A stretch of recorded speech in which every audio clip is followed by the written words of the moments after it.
Hello student, welcome back to my science series for class 8th. Here we have started the chapter number 4th, that is materials, metals and non-metals. In the previous video, we have studied about the reactions of metals and non-metals with acids. Here we are going to study the reaction of metals and non-metals with bases. Now, with the help of activity 4.7, we will study here. Now, to be demonstrated by the teacher, teacher के द्वारा demonstrate करके दिखाना है हमें, ठीक है? जो मेरा टीचर है वही आपको डेमोन्स्ट्रेट करके दिखाएगा during the preparation of sodium hydroxide solution. जब आप सोडियम हाइड्रोक्साइड सॉल्यूशन का प्रिपरेशन करते हो, one should be taken that one care should be taken that pellets of sodium hydroxide are handled with a plastic spatula. जो sodium hydroxide के pallets होते हैं बेटा, उसे हम प्लास्टिक स्पैचुला की हेल्प से ही उठाते हैं. ठीक है, प्लास्टिक स्पैचुला की हेल्प से ही उठाते हैं ना. अब ऐसा क्यों है, हम आखिर क्यों इन्हें प्लास्टिक स्पैचुला की हेल्प से उठाते हैं? ठीक है, प्लास्टिक स्पैचुला की हेल्प से इसीलिए उठाते हैं क्योंकि जो NaOH होता है स्ट्रॉन्ग बेस होता है और वो काफी कॉरोसिव होता है और हमें स्किन प्रॉब्लम हो सकती है. इसीलिए उस कॉरोसिव नेचर को से बचने के लिए हम इस प्लास्टिक स्पैचुला का यूज करते हैं.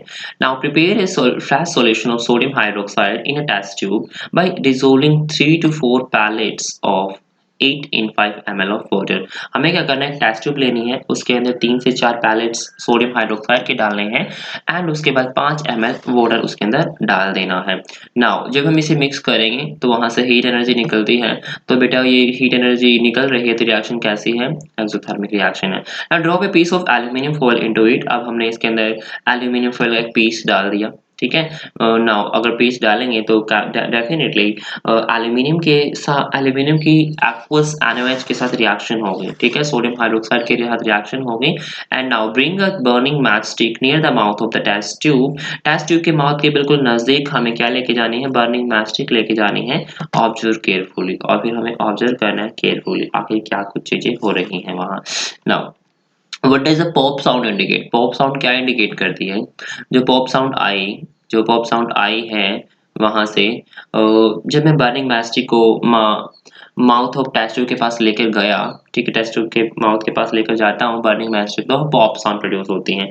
As before the pop sound indicates that presence of hydrogen gas. पीछे हमने देखा था जहाँ पॉप साउंड आएगी अगर बर्निंग मैस्टिक को टेस्ट ट्यूब के माउथ के पास लेके जाएंगे और वहां से पॉप साउंड प्रोड्यूस होगी तो वहां कौन सी गैस निकल रही होगी, हाइड्रोजन गैस निकल रही होगी. Now metals react with sodium hydroxide. Metal sodium hydroxide के साथ रिएक्शन करती है टू प्रोड्यूस हाइड्रोजन गैस. तो वहां पर भी क्या किसका प्रोडक्शन होता है, हाइड्रोजन गैस का प्रोडक्शन होता है. नाउ डिस्प्लेसमेंट रिएक्शन पढ़ेंगे. इससे पहले सॉरी, नॉन मेटल्स बेसिस के साथ रिएक्शन करती है but that is not a part of syllabus. वो हायर क्लासेस में पढ़ने वाले हैं क्योंकि वो कॉम्प्लेक्स होती हैं. Now displacement reaction. अब हम डिस्प्लेसमेंट रिएक्शन पढ़ते हैं. Recall the activity of reaction between copper sulphate and iron that you perform in class 7. आपने कॉपर सल्फेट और आयरन के बीच में जो रिएक्शन हुई थी उस रिएक्शन को क्लास 7 में परफॉर्म किया था. जो आयरन है मेरा और कॉपर सल्फेट के साथ रिएक्शन करके फेरस सल्फेट बना लेता है और कॉपर निकल जाता है. तो फेरस सल्फेट का कलर थोड़ा ब्राउनिश होता है. मेरे सॉल्यूशन का कलर क्या हो जाता है, चेंज हो जाता है. तो कलर चेंज को देखकर भी हम बता सकते हैं कि हमारे बीकर के अंदर कोई ना कोई रिएक्शन तो हुई ही हुई है. Now let us observe some more reactions of that kind. तो उसी काइंड की रिएक्शन हम यहाँ पढ़ने वाले हैं, देखने वाले हो क्या है. Now activity 4.8. Take 500 ml beakers. मैंने 500 ml के बीकर ले लिए एंड लेबल देम ABCD&E और उनके ऊपर लेबलिंग कर दी. Take out 50 ml of water in each beaker. हर बीकर से मैंने 50 ml पानी निकाल लिया. Dissolve in a beaker a teaspoonful of each substance indicated 4.6. जो फिगर 4.6 में दे रखा है कोई सब्सटेंसेस मैंने टीस्पून यानी कि जो चाय वाली चम्मच होती है, चाय बनाने के लिए जो चम्मच का यूज करते हैं, टी चाय पत्ती डालते हैं चाय के अंदर, तो वही टी लेनी है हमें और वो फुल फिल करके हमने इन बीकर के अंदर डाल देनी है. बीकर ए के अंदर, बी के अंदर, सी के अंदर, डी के अंदर एंड ई के अंदर. Keep the beaker undisturb for some time. कुछ टाइम के लिए बीकर को हमने अनडिस्टर्ब रख दिया और record your observation in your notebook. जो ऑब्जर्वेशन मिलेगी आप अपनी नोटबुक में ऑब्जर्व करोगे. नाउ बीकर ए के अंदर हमने क्या डाल रखा है, कॉपर सल्फेट. क्या डाला, कॉपर सल्फेट। बीकर बी के अंदर अगेन कॉपर सल्फेट डाल रखा बेटा जी हमने, ठीक है, 50 ml वाटर के अंदर। मीन्स टू से कॉपर सल्फेट जब पानी के अंदर डाल दिया तो मेरा एक्वा सॉल्यूशन बन गया कॉपर सल्फेट का, दोनों के दोनों के अंदर। नाउ सी बीकर के अंदर हमने क्या डाल रखा है, जिंक सल्फेट डाल रखा है। क्या डाल रखा है, जिंक सल्फेट के डाल रखा है और वो भी एक्वा सॉल्यूशन बन गया। नेक्स्ट बीकर डी के अंदर हमने आयरन सल्फेट डाल दिया। उसके बाद बीकर ई के अंदर हमने जिंक सल्फेट अगेन डाल दिया। बेटा जिंक सल्फेट कलरलेस होता है, तो सी के अंदर और ए के अंदर कौन सा सॉल्यूशन है, जिंक सल्फेट है। और जिंक सल्फेट का सॉल्यूशन हमने किससे बना रखा है, पानी के अंदर बना रखा है, इसलिए एक्वस है। नाउ जैसे ही मैं फर्स्ट बीकर के अंदर जिंक ग्रैनुला डाल देता हूँ, जिंक ग्रैनुला, जिंक के पीसेस डाल दिए मैंने, ठीक है, तो कुछ टाइम बाद इसका कलर चेंज हो जाता है। क्या होता है, कलर चेंज हो जाता है और इसका कलर थोड़ा रेडिश दिखता है। बॉटम पर रेड कलर के पीपीटी में प्रेसिपिटेट दिखने स्टार्ट हो जाते हैं। नाउ कॉपर सल्फेट के अंदर जब मैंने आयरन की नेल डाली तो आयरन सल्फेट बनेगा। तो iron sulphate Fe2 positive form में जहां होता है कलर होता है ग्रेनिश। कैसा कलर होता है, ग्रेनिश। और कॉपर की डिपोजिशन आ जाएगी। बेटे जो दिख रहे हैं आपको गिरे हुए नीचे, ये हमारी मेटल्स हैं। फॉर एग्जाम्पल फर्स्ट के अंदर देखो जिंक मेटल है, सेकंड के अंदर आयरन की मेटल है, थर्ड के अंदर कॉपर है, फोर्थ के अंदर ये फिर कॉपर टर्मिंग है, ठीक है, और एंड फिफ्थ के अंदर भी आयरन नेल है, ठीक है। तो ये बिफोर रिएक्शन दिख रहे हैं आपको थोड़ा थोड़ा, ठीक है, बिफोर रिएक्शन देखो कलर नॉर्मली थोड़ा चेंज होना स्टार्ट हो गया है यहीं पर। सिमिलरली यहीं पे ग्रीन स्टार्ट हो गया है, यहाँ पर नो कलर चेंज, एंड सी में भी चेंज नहीं हुआ, ई में भी चेंज नहीं हुआ, कलर चेंज नहीं हुआ तीनों में, लेकिन फर्स्ट टू बीकर के अंदर कलर चेंज हुआ। मीन्स टू से अगर फर्स्ट टू बीकर के अंदर कलर चेंज हुआ है तो डेफिनेटली यहाँ कोई ना कोई रिएक्शन तो हुई होगी, तभी तो कलर चेंज हुआ है, प्रोडक्ट कुछ अलग ही बना होगा।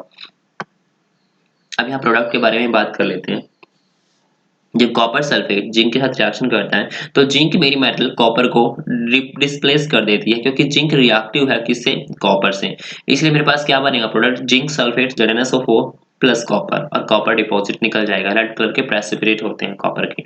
नाउ अगर हम सेकंड बीकर में कॉपर सल्फेट ले रखा है हमने और दूसरा मैंने आयरन नेल डाल दी, तो आयरन भी ज्यादा रिएक्टिव है कॉपर से, ठीक है, आयरन भी ज्यादा रिएक्टिव है कॉपर मेटल से। तो आयरन क्या कर देगा, डिस्प्लेस कर देगा कॉपर को कॉपर सल्फेट सॉल्यूशन से। तो डेफिनेटली हमें यहाँ फॉर्मेशन किसका मिलेगा, कॉपर सल्फेट की जगह आयरन सल्फेट का मिलेगा और कॉपर निकल जाएगी, ठीक है। आयरन सल्फेट की वजह से इसका कलर कैसा होता है, ग्रीनिश कलर होता है, क्योंकि जो आयरन Fe2 पॉजिटिव फॉर्म में है यहाँ फेरस सल्फेट जिसे बोल देते हैं, उस फेरस सल्फेट की वजह से ही मेरा क्या होता है, कलर होता है ग्रीन कलर का। नाउ सी डी एंड ए के अंदर कोई कलर चेंज नहीं हुआ, मीन्स टू से दोनों के अंदर कोई रिएक्शन नहीं हुई।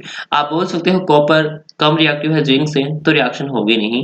हेयर कॉपर कम रिएक्टिव है फेरस से, आयरन से, तो ये भी इसे डिस्प्लेस नहीं कर पाएगी, रिएक्शन नहीं होगी। तो आयरन कम रिएक्टिव है जिंक से, तो इसे भी ये डिस्प्लेस नहीं कर पाएगा, ठीक है, तो रिएक्शन होगी नहीं। अब इन तीनों रिएक्शन से आप बता सकते हो कौन सी मेटल ज्यादा रिएक्टिव है। आपको मिलेगा कि जो जिंक है वो ज्यादा रिएक्टिव है किससे, आयरन से, और आयरन ज्यादा रिएक्टिव है किससे, कॉपर से। तो इनका जो ऑर्डर होगा रिएक्टिविटी ऑर्डर, तो zinc is more reactive then copper, तो जिंक ज्यादा होता है रिएक्टिव, ठीक है। जिंक क्या होता है, ज्यादा रिएक्टिव होता है। जो मेरा जिंक है वो ज्यादा रिएक्टिव है किससे, आयरन से, किसे, आयरन से। बेटा 7th क्लास में बता चुके हैं एलिमेंट्स को हम सिंबल से रिप्रेजेंट करते हैं, किससे रिप्रेजेंट करते हैं, सिंबल से। तो जिंक के लिए सिंबल Zn है, आयरन के लिए Fe है, और कॉपर के लिए कैपिटल C और स्मॉल u है, ठीक है। अगर आपसे पूछा जाए reactivity order of zinc, iron and copper, तो you will write like this, ठीक है। तो आप बोल सकते हो zinc is more reactive than iron and then copper. तो जिंक ज्यादा रिएक्टिव होता है किससे, आयरन, आयरन से एंड कॉपर से, ठीक है। तो सबसे कम रिएक्टिव यहाँ कॉपर है और सबसे ज्यादा रिएक्टिव क्या है, यहाँ जिंक है, और मॉडरेट इन दोनों के बीच में कौन है, iron, simple. Now, what changes do you observe in the various beaker? अलग-अलग beaker में आप कौन-कौन से changes देखते हो? You have read that one metal displaces another metal from its compound in aqua solution. एक metal दूसरी metal को उसके aqua solution के अंदर से क्या कर लेते हैं? Displace कर लेती हैं। In beaker A में zinc replaces copper from copper sulfate solution. तो zinc है वो replace कर देती है copper को copper sulfate solution से, means उसे मुझे zinc sulfate मिलता है, ठीक है, किसके अंदर, बीकर ए के अंदर। That is why blue colour of copper sulphate disappear, जिसकी वजह से कॉपर सल्फेट जो पहले ब्लू कलर था वो डिसअपीयर हो जाता है and powdery red mass of copper is deposited at the bottom of the beaker. जो बॉटम ऑफ द बीकर है वहां पर कॉपर डिपॉजिट हो जाएगी। इसका कलर कैसा होता है? रेड होता है। तो reaction can be represented as, हम रिएक्शन को ऐसे रिप्रेजेंट कर सकते हैं। बट देखो कॉपर सल्फेट का कलर था ब्लू प्लस जिंक मेटल के साथ रिएक्शन हुई, converted into copper sulphate that is a colourless solution and copper metal जो कि रेड कलर की है, ठीक है, बॉटम पे मिलेगी। तो बेटा इस एरो से लेफ्ट हैंड साइड ये दोनों के दोनों क्या है? रिएक्टेंट। एरो से राइट हैंड साइड क्या है? प्रोडक्ट। ठीक है, नया सब्सटेंस बन रहा है, that's why it is a chemical reaction. You can write down the chemical reaction taking place in beaker B. आप बीकर बी में भी इसी तरीके से केमिकल रिएक्शन लिख सकते हो जो टेकिंग प्लेस हो रही है। ठीक है, वो मैंने बता दिया था ऊपर। I have understood the reaction taking place in beaker A and B. पहली बोल रही है कि मैं समझ गई हूँ कि बीकर ए और बी के अंदर रिएक्शन कैसी हो रही है, but I am still confuse. लेकिन अब भी मुझे कंफ्यूजन है, अब भी मुझे डाउट है। Why there is no change in beaker C D and A? C D और ई बीकर में चेंज क्यों नहीं हुआ? There could have been displacement of zinc by copper in beaker C. तो वहां पर हो सकती थी डिस्प्लेसमेंट, मींस टू से जो कॉपर था वो जिंक को डिस्प्लेस कर सकता था, लेकिन उसने ऐसा नहीं किया। Why it is so? And by iron in beaker E, और आयरन डिस्प्लेस कर सकता था कॉपर को, जिंक को सॉरी, और वहां ऐसा नहीं हुआ। Similarly iron could be displace by copper in beaker D. Copper iron को डिस्प्लेस कर सकता था, बट ऐसा नहीं हुआ। Since we do not see the change in the beaker C, हम बीकर सी के अंदर कोई चेंज नहीं देख रहे हैं, कोई कलर चेंज नहीं मिला। We can info that copper is not able to replace zinc from zinc sulphate solution. तो जो कॉपर है जिंक सल्फेट सॉल्यूशन से जिंक को डिस्प्लेस नहीं कर पाई, या फिर यू कैन से रिप्लेस नहीं कर पाई। But why? लेकिन ऐसा क्यों है? When zinc can replace copper in beaker A, why can not copper replace zinc in beaker C? जब बीकर ए के अंदर जिंक कॉपर को रिप्लेस कर सकती है, तो कॉपर बीकर सी के अंदर तो जो कॉपर है जिंक को रिप्लेस क्यों नहीं कर पाती? ठीक है, इसका उल्टा क्यों नहीं है? रिमेंबर दैट साइंस, हमेशा याद रखो, साइंस इज आर्बिट्रेरी। साइंस क्या है? आर्बिट्रेरी। कुछ फैक्चुअल चीजें होती हैं साइंस में भी जो एक्सपेरिमेंटल बेस्ड होती हैं, वो हमें लर्न ही करनी पड़ती है। It follows the definite rule based on the fact. जब फैक्ट्स आ जाते हैं तो उन्हीं के बेसिस पर साइंटिस्ट लोग रूल बना देते हैं, और उन रूल को हमें फॉलो करना पड़ता है। And rule is here, rule क्या है यहाँ? Zinc is more reactive than copper. Zinc copper से ज्यादा रिएक्टिव है और आयरन से भी ज्यादा रिएक्टिव है। ठीक है, a more reactive metal can replaces a less reactive metal. एक ज्यादा रिएक्टिव मेटल कम रिएक्टिव मेटल को क्या कर सकती है? रिप्लेस कर सकती है, और यू कैन से डिस्प्लेस कर सकती है। But a less reactive one cannot replace a more reactive metal।